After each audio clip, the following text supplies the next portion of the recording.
Are you someone that wants to watch anime but doesn't know where to start?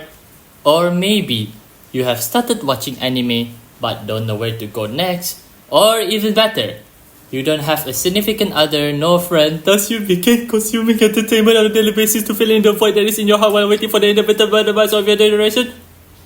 Well, don't worry, because I, Dansih, the anime manga geek, will certainly help you find an anime that suits you through this 10 anime recommendation. Not in order, of course. At the end of this video, I can assure you that I can turn you from an average Joe to an average Joe, but with a crippling obsession with drawings and spend most of your money on anime merchandises. Wait, why does that sound like me? Jujutsu Kaisen, a story about Yuji Itadori that was thrown into the wicked world of sorcerer by accident due to him swallowing a cursed finger of the main villain of the story, Ryomen Sukuna. In order to avoid the revival of Sukuna and the chaos that will ensue due to it, Itadori sets on a journey to become a powerful sorcerer and banish Sukuna once and for all. This anime is seriously a good introduction to the average Joe that wants to start watching anime. In a way, it's similar to Naruto and Dragon Ball Z, but of course with its own twists and turns. To add, its diverse characters with quirks and backgrounds makes the story interesting. Heck, I could even say that you would at least start oogling one of his characters because they're attractive. For example, if Maki Zenin were to appear in front of me, I would be on all four. Next, the way they handle Satoru Gojo, an overpowered character in the setting, is interesting as well as the political turmoil in sorcery world, which is something rare for an author of a shonen jump manga to explore about. And with the inner demon archetype that is Yuji and Sukuna, really are a mixture for an interesting show. Wanna know more? Well, you just go on and watch it. Currently, it has 2 seasons, and I'll be frank with you, season 1 is a little bit of a meh for me, but once you start watching season 2, that's a roller coaster ride filled with drama and badass fight scenes. So please, check it out, bruh. Alright, maybe you are not keen with the fact that Jujutsu Kaisen executes most of its cast. I understand you. So without further ado, maybe Blue Lock would suit you. Blue Lock is a story about Isagi Oichi, who is somewhat of a football prodigy. After the loss at the semi-final prefecture, Isagi hopes and dreams to become a professional footballer comes to a screeching halt. That's what he thinks until a letter arrives. It was sent by the Japanese Football Association. To summarize, the letter is an offer for Isagi to join a somewhat of a battle royale where the loser gets banned from representing Japan and the winner gets to be in the Japan Under-20 World Cup squad. This anime is an outlier among sport anime due to its interesting philosophy of being an egoist. Yep, it takes a huge dump on the concept of friendship is magic in almost every sports anime and prioritize being egoist. The anime is amazing.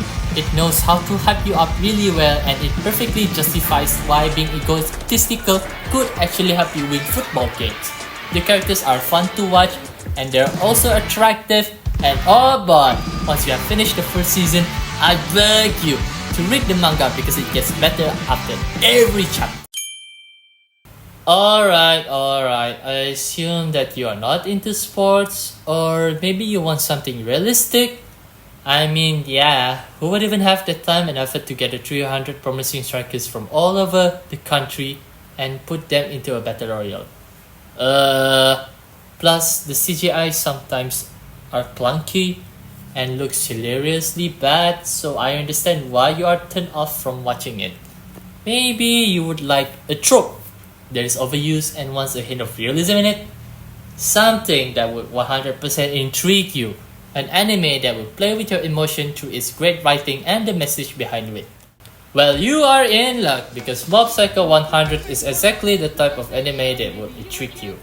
Let's be honest, overpowered main characters are boring, but thanks to one, we are blessed with an interesting main character known as Shigeo Kageyama, or commonly referred to as Mob.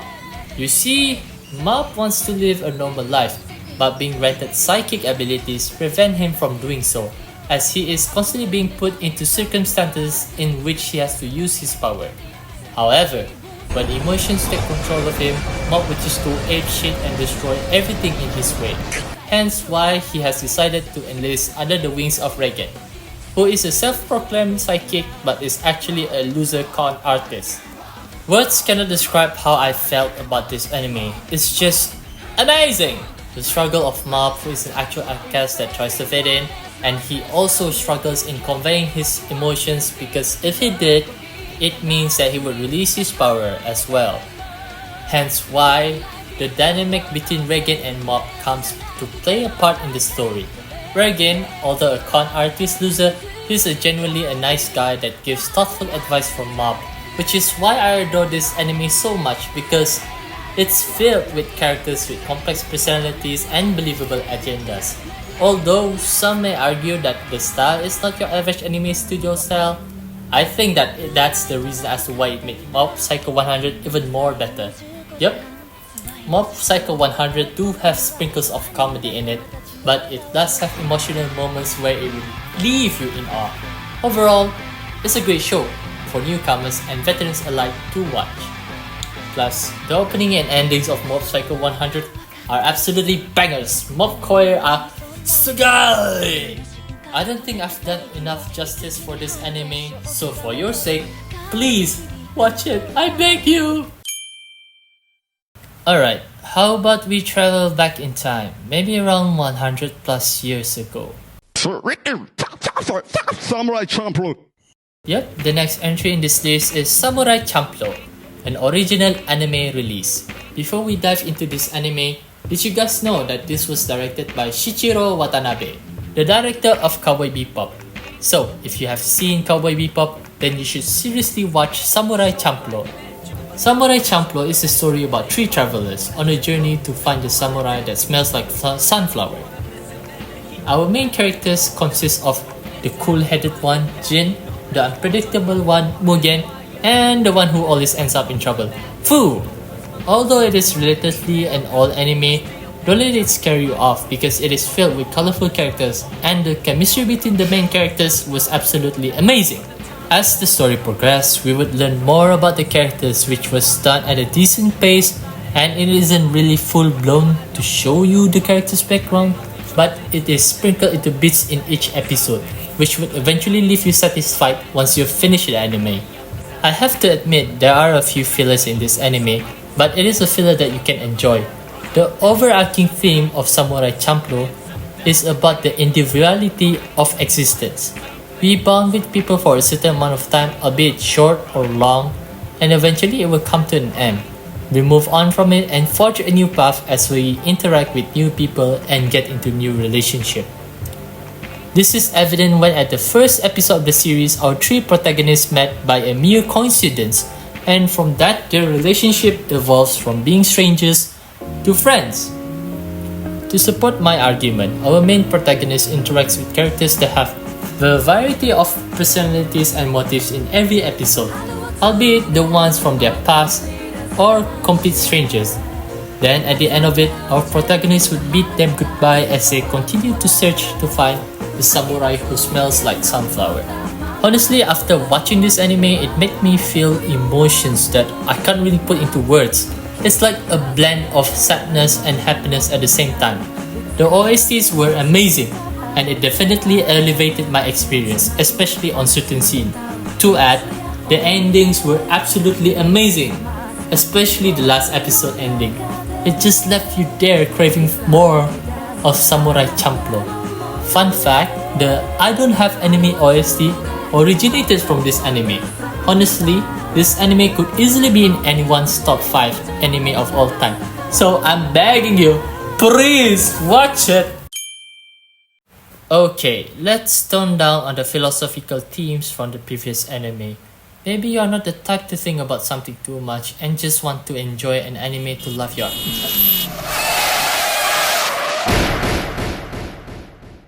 Oh, is this isekai? I thought Dansih hates isekai.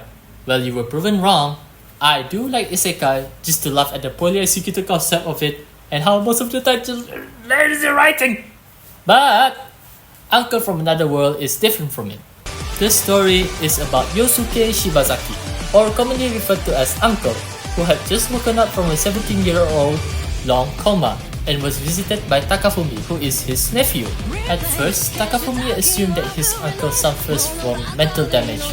When his uncle begins to speak gibberish, and it only solidifies his assumption when his uncle said that he was excited to return from Grand Bahamai. Takufumi's assumptions were proven wrong when his uncle cast a magic spell, which shook the boy.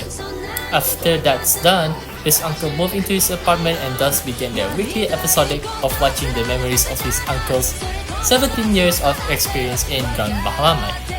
Honestly, this anime not only made me chuckle, but it made me a laughing mess. The comedic timing is just perfect, and I bet that you will laugh your ass off when watching it. I have to give the author of this series a credit because she really knows how to create a really dense uncle. Some moments will make you feel like beating the shiznit out of uncle, especially when he did the Tsundere elf dirty. The Tsundere elf is by far my favorite character because of her designs that makes her adorable and just her personality. And there's of course a little bit of fan service for my cultured friends, so please give it a watch. This anime holds a special place in my heart, mainly because it is one of the first anime that I've watched. At number 5 we have, well, if it isn't Dansih-kun making another video targeted towards the male audience, you're a sexist! Whoa! How did you get here? You know what? Never mind, let's calm down. We don't want to say anything, but we regret. Talk to the hand, Dansih. Your recommendations are appealing only to the male demographic. What about the women? We need recommendation as well. You know what, Sun-chan? I have to thank you because this is a perfect segue to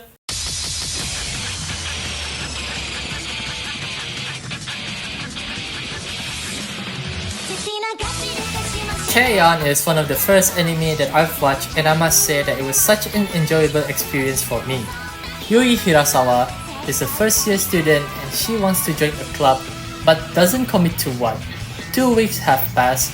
Yui is still clueless on what club to join until she discovers a poster about light music club. Yui, with a brain-sized peanut, thought, hey, light music must equals to easy music.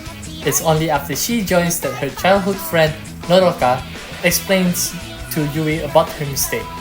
Yui felt nervous as she approached the light music club and thought of leaving it immediately. However, the other members of the club, Mio, Ritsu, and Tsumugi, were relieved to see Yui. The girl felt bad about leaving the club and decided to join it, thus beginning the light music club's journey to fame. This anime is of course a moe anime. It's just cute girls doing cute things while doing music of course, and I must say that the musics that they produce were very catchy. Although it's filled with cuteness, when you are at the final few episodes of season 2, oh my god, it's just the most gut-wrenching feeling ever. Why? Well, you just have to watch the anime. My favorite character out of these moe girls are of course Ritsu. Why? Cause she have that big ass. Well, that's just moe. I want something that feels like fantasy. A setting where I can escape from this industrialized and harsh world. Well, no wonder you want to escape from this world because you have no friends. Huh? Anyways, when Sun-chan describes it, I could only think of one thing, which is Osama rankings. Now, this anime is of course led by the best boy, Bocchi. Here's the thing about Bocchi. He is a prince and is in line to become a king after the passing of his dad, King Bose. However, there is something that is stopping him from becoming a king. It's the people around him, sadly. Bocchi is doubted by his peers simply because he is deaf and would always walk around the kingdom naked. Hence, they nickname him as the Naked Prince. Wait. Why does he do that? Well, because he was secretly being exploited by Kage. Due to Bocchi's innocence, he thinks that him and Kage were best buddies.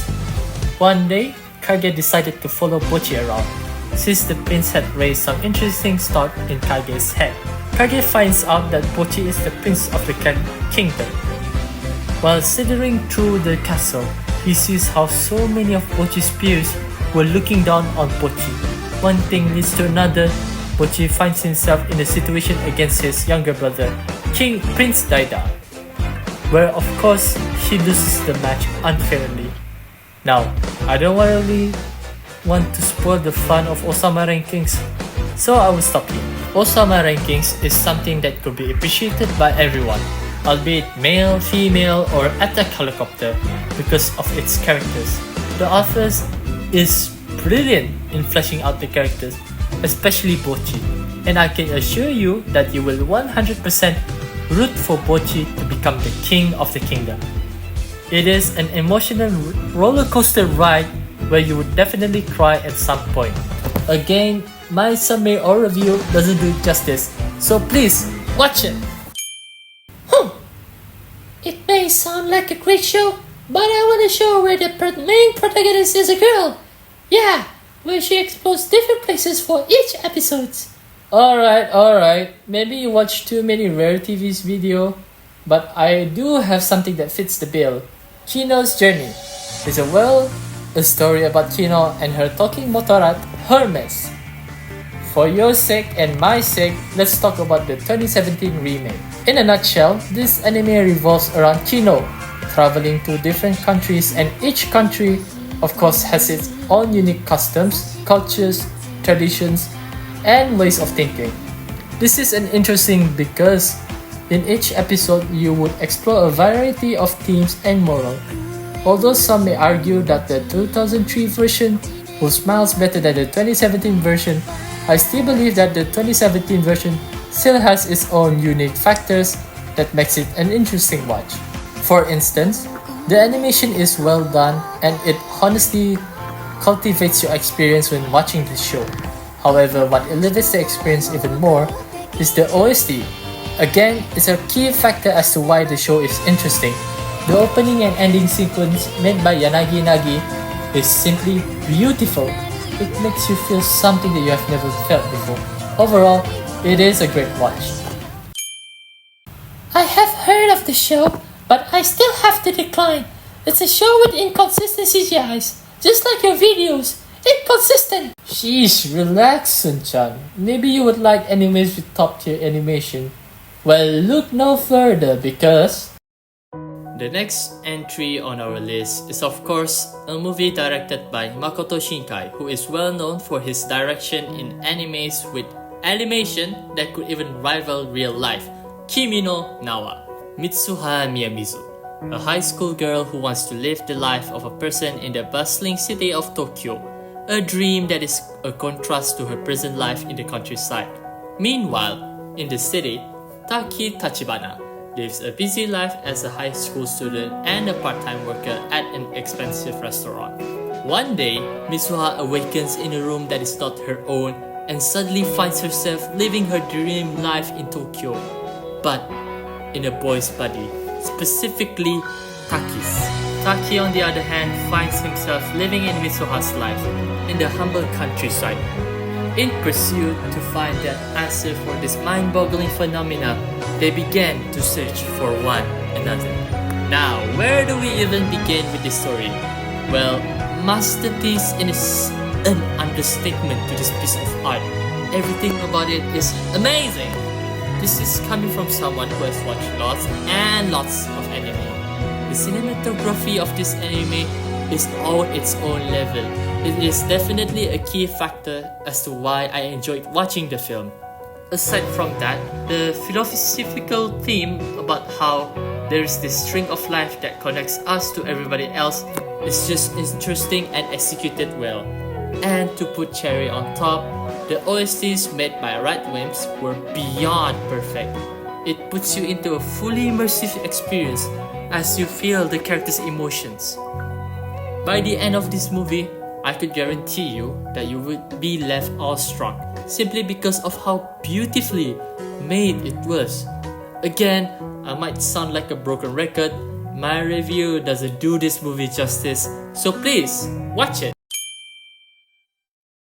Alright, that sounds like a great movie, but the characters in it aren't memorable. I'll even bet $1,000,000 that you can't name one thing that stood out for the characters. You know what, Sun-chan? That comment of yours isn't entirely wrong, but don't let that stray you away from watching it. Push!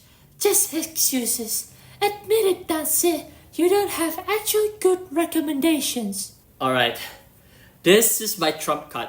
If you still don't like animes, then I can't do anything to help you.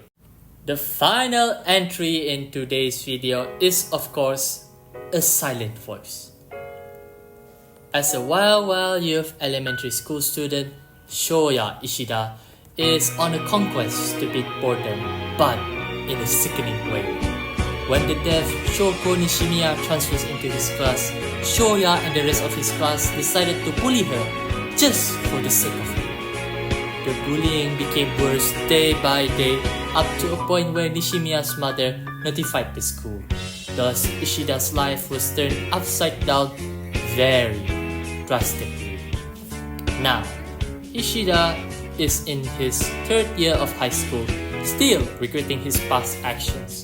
He has decided to make amends with Nishimiya, thus beginning the journey of redemption for Ishida.